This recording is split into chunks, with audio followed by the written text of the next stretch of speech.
Halo semuanya, welcome back to Pricebook Otomotif. Yes, kali ini kami sudah bersama dengan salah satu crossover termurah yang ada di Indonesia, yaitu Suzuki Ignis. Dan sekarang kita lagi ada di Suzuki Trada Bandengan di Jakarta Utara. Buat kalian kalau misalnya pengen beli mobil Suzuki tipe apapun itu termasuk Ignis ini, langsung aja cek kontak marketing yang ada di kolom deskripsi di bawah. Well, sekarang bagaimana menurut kami Suzuki Ignis ini? Tonton terus video ini sampai habis bersama gue, Dimas Okta.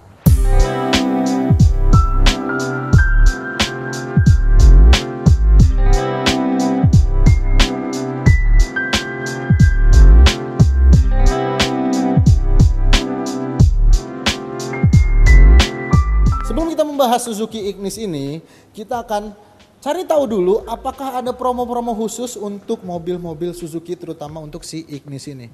Mbak ini dengan Mbak siapa nih Mbak? Kali aja viewers Pricebook pada pengen kontaknya Mbak. Ya, saya dengan Noi dari showroom Suzuki SBT Bandengan. Salam kenal semuanya. Kalau lewat sekalian mampir untuk tanya-tanya promo dan program. Jangan lupa hubungi tim saya langsung ya. Kemana tuh hubunginnya? Bisa nomor di bawah ini. Oke. Pastinya promo dan programnya luar biasa. Saya udah dibocorin tuh program-programnya luar biasa. Emang ada apa aja sih programnya? Banyak banget Mas. Pertama untuk Ignis ini kita kan ada dua tipe ya, tipe GL dan GX. Kita harganya itu mulai dari 160 jutaan. Kita juga bisa untuk proses kredit itu 1 sampai dengan 8 tahun bisa kita proses. Bunganya juga kita mulai dari 0%, tapi khusus untuk bunga 0% syarat dan ketentuan berlaku ya teman-teman ya. Terus kalau misalkan untuk Ignis ini kita juga DP bisa mulai dari 15%. Bisa mulai dari 15%. Intinya Kak Dimas atau teman-teman semua mau DP berapa, angsuran berapa, kita bisa sesuaikan dengan budget Anda semua. Yang penting sudah dijamin pasti hitungan oke. Hitungan udah terbaik ya, yang penting jangan jajan ya. Oh iya dong. Oke, promonya itu aja tadi Mbak. Iya, kita juga untuk promo di akhir tahun ini kan karena memang kita ngabisin stok ya. Jangan lama-lama teman-teman, karena memang kita untuk unitnya juga dari segi warna. Terus untuk tipe juga itu kan terbatas ya. Jadi ya kalau misalkan memang ada rencana ya saat ini memang saat yang tepat dan pas untuk memiliki mobil baru. Sama satu lagi ya Mas. Apalagi tuh? Kita juga ada free 2 dan 3 kali cicilan. Jadi tinggal pilihan Masnya aja lebih pas di yang mana. Total DP-nya sama angsurannya. Dapat free cicilan ya? Free cicilan juga. Free cicilan 60 bulan. Wow. 60 bulan. Tapi DP-nya langsung lunas. Cakep. Ya paling gitu sih Mas. Pokoknya jangan lupa mampir ke showroom Suzuki Bandengan. Untuk posisi showroom juga enak, strategis, kita pas banget di pinggir jalan raya. Cari di Google apa? Di Google langsung ada Suzuki Bandengan. Suzuki Bandengan ya. Oke, jadi teman-teman gampang untuk alamat lengkapnya nanti kita taruh di bawah dan juga di deskripsi. Suzuki Ignis ini datang ke Indonesia masih dalam format CBU dari India. Sebenarnya dia udah ada tahun 2016 tuh udah dipasarin. Cuma tahun 2020 dia dapat facelift lagi. Nah, faceliftnya kayak gimana? Ya kayak ini. Nah, sekarang bentuk grillnya itu dia mirip sama Jeep Compass. Cuma kalau Jeep Compass kan dia full ya, karena ini mungkin terlalu kecil, jadi dia membentuk U gini 4 biji yang mengingatkan kita kepada musuhnya Angry Bird. Kalau ada yang tahu ya, kalau saya ngomong nanti dihujat terlalu kasar, ya gitulah pokoknya. Untuk tipe yang termurah yaitu tipe GL dengan transmisi manual, itu dibanderol dengan harga 183,5 juta rupiah. Sementara untuk yang tipe tertingginya, GX AGS, itu dibanderol dengan harga 213 juta rupiah. Ya, dia sudah menembus angka 200 juta rupiah, walaupun sebenarnya mobil ini tuh city car, walaupun secara bentuk dia memang nafasnya itu urban SUV ataupun SUV untuk perkotaan. Jadi dia memang nggak ada pilihan transmisi otomatis. Ya, jadi AGS itu bukan Agus.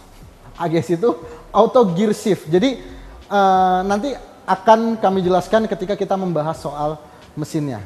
Nah, sekarang kita ngebahas soal desainnya terlebih dahulu. Tadi kita udah ngomongin soal grillnya seperti apa, dan karena ini tipe yang GL, dia lampunya itu biasa, multi reflektor biasa. Kalau yang tipe GX dia itu halogen projector dengan DRL yang membentuk U juga, jadi dia senada dengan grillnya. Nah, kemudian di bagian bawahnya sini Ini dia nggak ada fog lamp karena dia tipe GL. Kalau tipe GX dia ada fog lamp. Jadi kalau tipe yang GX yang tertinggi, dia itu LED projector lampunya, ada DRL-nya dan ada fog lamp-nya tapi masih halogen. Kalau yang ini nggak ada.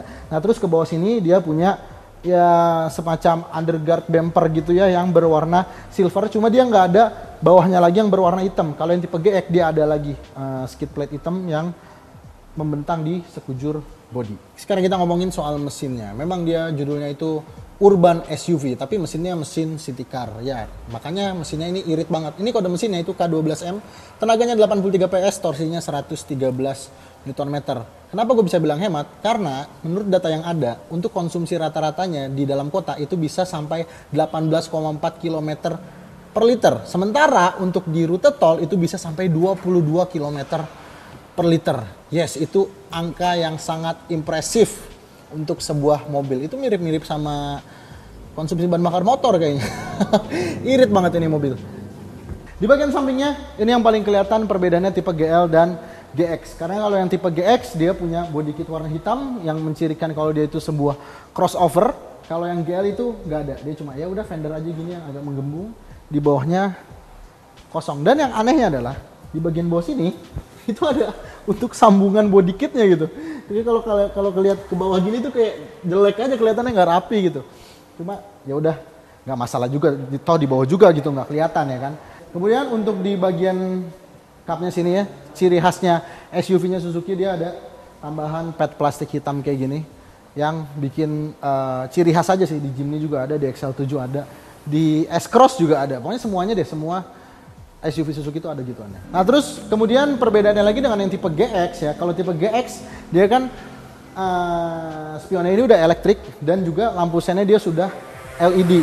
Nah karena ini lampu sennya belum LED makanya dia lampu sennya ditaruh di bagian fender sini. Jadi kayak mobil lama gitu. Cuma nggak masalah. Toh yang penting spionnya dia masih elektrik. Cuma cara pelipatannya dia masih manual gitu. Nah kemudian walaupun dia ini nggak two-tone color ya, cuma di pilar A-nya itu dia di black out. Gitu. Jadi kelihatannya itu kayak semacam floating roof tapi di bagian depan floating roof gitu, bukan di belakang. Dan ini ya tinggal tambah ke tukang stiker lah 500.000 nambah hitam nih jadi two-tone color kan keren kan. Nah, kemudian untuk kuncinya juga dia belum menggunakan keyless entry. Jadi dia masih pakai kunci yang colok biasa, di dalam pun belum pakai start stop engine. Nah, kemudian untuk velgnya, dia itu velgnya ini ya, model itu 5 spoke, bentuknya itu UU juga, jadi senada sama yang ada di grill depan. Nah untuk ukurannya itu dia ukurannya 175/65 R15, ya bannya R15 ya sesuai lah sama ukuran mobilnya yang juga emang nggak terlalu gede. Nah kemudian di bagian belakang sini nih ada ciri khasnya Ignis banget ya, ada garis 3 gini yang kayak logonya Adidas. Kebetulan ini warna oranye, mungkin ini cakarannya Macan Kemayoran mungkin ya. Karena oranye gitu kan, atau cakarannya Lady Domitres juga bisa di sini. Ada 3 gini, nggak tahu ini tujuannya apa gitu. Sampai ke dalam juga ada, nanti kita lihat di dalam. Oke, untuk di bagian belakang sini, dia emang nggak terlalu kelihatan perbedaannya di mana untuk yang versi facelift ini. Tapi dia perbedaannya hanya ada di bagian bawah. Nah sekarang kita mulai dulu dari bagian atasnya. Kalau untuk yang varian GL dia nggak dapat spoiler yang pertama, tapi setidaknya defogger dia nggak di downgrade. Nah ini nih. Mobil city car aja dia ada defoggernya. Sementara banyak mobil LMPV, LSUV yang lupa ngasih defogger. Ya, itulah. Ini bagus untuk mobil di bawah 200 juta ada defoggernya. Nah kemudian untuk lampunya di sini dia masih semuanya masih bolam semua ya, cuma nggak masalah. Atau ini juga mobil nggak nyampe 200 juta harganya. Nah kemudian di bagian bawah sini ini yang berubah banget. Kalau yang pre-facelift itu kan dia ada plastik yang membentang gitu ya di sini ya. Ada apa namanya? Sensor parkirnya di bagian plastiknya itu. Nah kalau sekarang plastiknya itu hilang, sekarang dia diganti full panelnya sewarna body dan juga ada underguard berwarna silver ini. Dan kemudian untuk reflektornya juga dia ditambahkan di sini, jadi memberikan kesan lebih lebar lagi untuk bagian bawahnya karena reflektornya juga dia berbentuknya itu vertikal. Ya, tapi ya tetap nggak ada body kit hitamnya kalau yang tipe GL ini. Kalau yang tipe GX dia ada body kit hitamnya lagi. Nah ini knalpotnya di sini ya, kelihatan dan asli knalpotnya. Nah kemudian kita buka bagian bagasinya. Ya dia bagasinya memang nggak terlalu besar, kapasitasnya hanya sekitar 260 liter. Tapi positifnya adalah dia dikasih separator ini. Ya banyak kelas city car yang nggak ngasih separator. Ini pelit banget, ada tuh yang city car beneran ya, bukan SUV. Ya gitulah pokoknya. Nah ini tapi bagian bibir bagasinya di dalam, jadi kalau ngangkat barang agak lumayan susah, apalagi kalau misalnya cewek ya bawa barang gitu, mungkin kalau ceweknya atlet angkat beban mungkin lebih ringan gitu. Nah untuk ban serepnya dia ada di bawah sini, susah juga bukannya ya. Ya dia ukurannya full size tapi velgnya velg kaleng. Ngeluarinnya gampang di bagian situ, dan juga ada lampunya, lampu halogen yang untuk menerangin gitu kalau malam-malam, dan udah nggak ada apa-apa lagi di bagian belakang sini. Sekarang kita bahas ke bagian dalamnya. Bentar. Wih, suaranya mantep loh. Kayak tebel gitu platnya tuh. Mahal rasanya. Oke, untuk duduk di bagian belakang sini, ya emang ini kalau misalnya Anda punya klaustrofobik ya, ini ruangannya tuh sempit banget. Bikin ya kesan ruangan sempit gitulah. Karena emang dimensi mobil ini juga nggak terlalu besar ya, emang dia compact kan jatuhnya. Malah mikro sih jatuhnya, namanya urban SUV gitu kan. Kelasnya city car. Nah ini untuk legroomnya ya cuma sisa sekitar 4-5 jari aja untuk tinggi gue yang 175 cm. Tapi kaki masih bisa masuk ke dalam, tenang aja. Dan headroomnya sih kalau headroom aman ya, karena dia kan emang SUV ya. Nah di sebelah situ ada aparnya tuh, jadi taruhnya di bawah jok penumpang depan. Untuk joknya dia tergolong empuk loh, bisa dibilang empuk. Dan fabriknya ini ya standar lah ya, cuma dia nggak ada armrestnya. Ya wajar, mobil di bawah 200 juta nggak bisa protes juga gitu. Tapi di sini setidaknya dia ada handle-nya, jadi kalau misalnya supirnya agak ugal berasa lebih aman gitu. Untuk di tengah sini walaupun ini front wheel drive tapi masih ada tunnelnya untuk knalpot ya, walaupun kecil nggak gede. Nah di sini ada cup holder yang gede di sini nih, di pintu. Ini di pintu ada cup holder doang kantongnya, udah nggak ada lagi, nggak ada apa-apa lagi. Yang pintunya plastik semua, ya wajar lah dengan aksen warna putih. Oke, sekarang kita lihat ke depan yuk. Untuk desain dashboardnya ini emang dia nggak neko-neko ya, semuanya itu straight to the point gitu. Jadi tarikan garisnya itu ya udah normal-normal aja gitu, selera semua orang, nggak yang radikal banget. Apalagi ini kan yang tipe tipe GL ya, dia emang kombinasi warna itu putih sama hitam. Nah yang berbeda dibandingkan dengan versi yang pre-facelift adalah untuk bagian sini nih, handle pintunya. Kalau yang pre-facelift, ya handle pintu sama ini nih, konsol tengahnya nih yang ada garis tiganya juga nih, yang ada cakaran Lady Domitress-nya juga. Atau logo Adidas ya, lebih enak yang mana tuh nyebutnya tuh. Ya gitulah pokoknya. Itu dia sewarna body. Nah untuk yang facelift, semuanya ini sekarang menjadi warna silver. Untuk warna selain biru. Kalau warna biru, dia warnanya biru juga. Jadi ini door handle sama konsol tengahnya. Kalau yang warna biru, dia ikutan warna biru juga. Nah kemudian banyak beberapa yang di downgrade dibandingkan tipe GX. Di sini tipe GL misalnya aja head unitnya nih dia masih yang double din biasa aja, walaupun dia tipenya floating ya.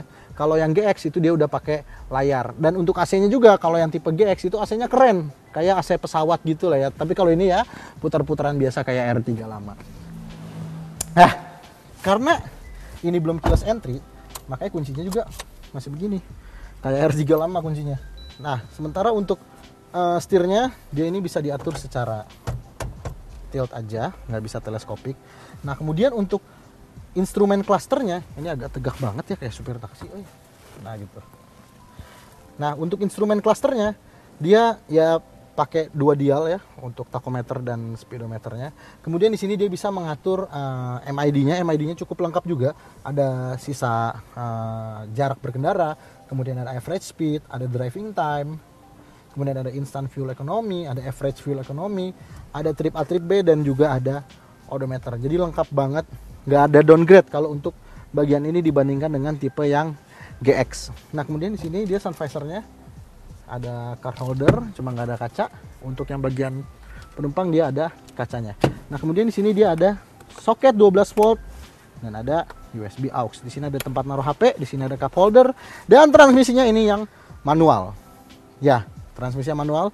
Dia transmisinya nggak ada yang otomatis murni ya. Dia transmisinya itu manual dengan AGS atau auto gear shift. Jadi gimana sih auto gear shift itu kerjanya? Auto gear shift itu dia gearbox ya, itu gearbox manual juga sama. Cuma dia dikasih mekatronik yang dimana dia itu berfungsi sebagai modul yang mengerjakan tugas kaki kiri kita untuk injek kopling. Jadi koplingnya itu dilakukan secara otomatis oleh mekatroniknya itu. Ya mirip-mirip sama transmisi otomatis yang torque converter, cuma positifnya adalah dia perawatannya lebih murah. Karena gearbox ya sama, gearbox manual juga, hanya saja ditambah modul mekatroniknya itu tadi. Jadi untuk perawatannya transmisi AGS itu lebih murah dibandingin misalnya torque converter atau CVT atau bahkan dual clutch gitu. Itu enaknya sih. Cuma minusnya ya dia perpindahan giginya agak kasar aja gitu. Ya di sini ya nggak ada armrest ya. Di sini juga dia masih plastik semua. Tapi setidaknya spionnya sudah elektrik. Untuk jendela hanya bagian driver aja yang auto. Di sini tombol untuk mengatur MID. Ini head unit. Dan ini ya biasalah. Ini lumayan gede juga sih ukurannya ini ya. Untuk mobil sebesar ini. Ya walaupun mobil ini kecil. Tapi bisa dibilang interior mobil ini, kokpitnya itu nggak kerasa kalau ini tuh mobil kecil. Jadi enak karena kacanya juga gede-gede untuk di bagian depan dan visibilitas ke depan juga luar biasa besar. Oke, sampai kepada kesimpulan. Bagaimana sih Suzuki Ignis ini? Well, kalau misalnya kalian sedang mencari SUV tapi hanya untuk dalam perkotaan dan punya konsumsi bahan bakar yang sangat-sangat irit, tapi misalnya subcompact crossover itu terlalu mahal mungkin harganya, Suzuki Ignis ini bisa jadi alternatif kalian dengan harga yang nggak sampai 215 juta dan bahkan ada diskon yang lumayan gede juga di Suzuki Trada Bandengan. Untuk kontak marketingnya ada di kolom deskripsi di bawah. Dan di Suzuki Trada Bandengan kalian nggak hanya bisa memesan Ignis ini, tapi semua merek Suzuki kalian bisa memesannya. Langsung aja tanya ke marketing yang udah ada di deskripsi di bawah. Ya, jadi sebelum tahun 2021 ini habis dan nanti stoknya habis nih Ignis, karena tahun depan pasti harganya naik, mending kalian langsung aja tanya-tanya langsung. Kalau punya duit, punya DP-nya, langsung aja beli Suzuki Ignis ini. Gue Dimas Okta pamit, sampai jumpa di video selanjutnya.